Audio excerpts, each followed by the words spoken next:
साल था सन 1972। अटलांटिक महासागर में एक मैरी सेलेस्टे नाम का जहाज अपनी एक सामान्य यात्रा पर था। सब कुछ सही चल रहा होता है, लेकिन अचानक ही ये जहाज लापता हो जाता है और सब लोग सोचने पर मजबूर हो जाते हैं कि क्रू मेंबर्स से भरा हुआ ये जहाज आखिर गया तो गया कहाँ। यही जानेंगे आज की वीडियो में कि क्या था मैरी सेलेस्टे का रहस्य।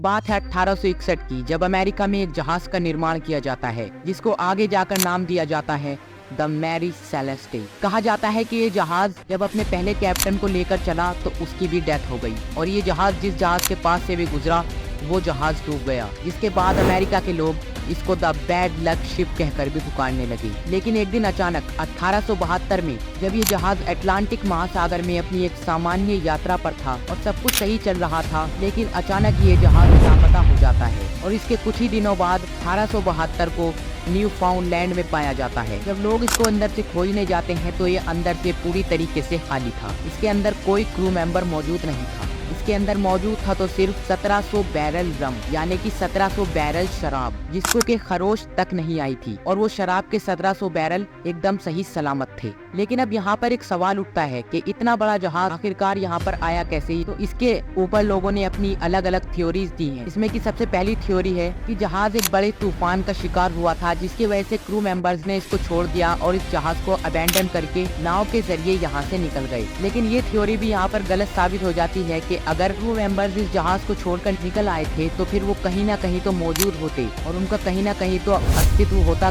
लेकिन क्रू मेंबर्स में से एक भी आदमी आज तक किसी को नहीं मिला। वहीं दूसरी ओर कुछ लोगों का मानना है कि जहाज पर एक बहुत ही खतरनाक बीमारी फैल गई थी, जिसकी वजह से सभी क्रू मेंबर्स की मौत हो गई। लेकिन ये थ्योरी भी यहाँ पर गलत साबित हो जाती है कि अगर उनकी मौत हो गई थी तो उनकी डेड बॉडीज तो इस जहाज पर मौजूद होनी चाहिए थी, लेकिन वो भी इस जहाज पर मौजूद नहीं थी। तीसरी थ्योरी यहाँ पर आती है कि जहाज पर पायरेट्स ने अटैक किया था, जिसकी वजह से क्रू मेंबर्स ने अपनी जान बचाने के लिए जहाज को अबेंडन कर दिया। लेकिन अगर पायरेट्स जहाज पर हमला करते तो वो सबसे पहले शराब को ही चुराते, और ऐसा नहीं था। शराब बिल्कुल ही सही सलामत थी, जिसकी वजह से ये थ्योरी भी गलत साबित हो जाती है। और आज भी कई वैज्ञानिक इस चीज पर रिसर्च कर रहे हैं कि ऐसा हुआ क्या था कि क्रू मेंबर्स ने इस जहाज को अबेंडन करके छोड़ दिया था। कुछ वैज्ञानिक का मानना था कि इतना ज्यादा बैड लक था कि क्रू मेंबर्स ने अपनी जान बचाने के लिए जहाज छोड़ दिया और अपनी पहचान बदलकर अलग अलग शहरों में रहने लगे, जिसकी वजह से किसी को पता न लगे कि वो कहाँ पर रह रहे हैं। और वैज्ञानिकों की ये थ्योरी कहीं ना कहीं मुझे भी सही लगती है। वैसे आपका इस पर क्या ओपिनियन है, मुझे कमेंट में जरूर बताइएगा। तो हम लोग कंक्लूजन की तरफ बढ़ते हैं। अगर कंक्लूजन की तरफ बात करें तो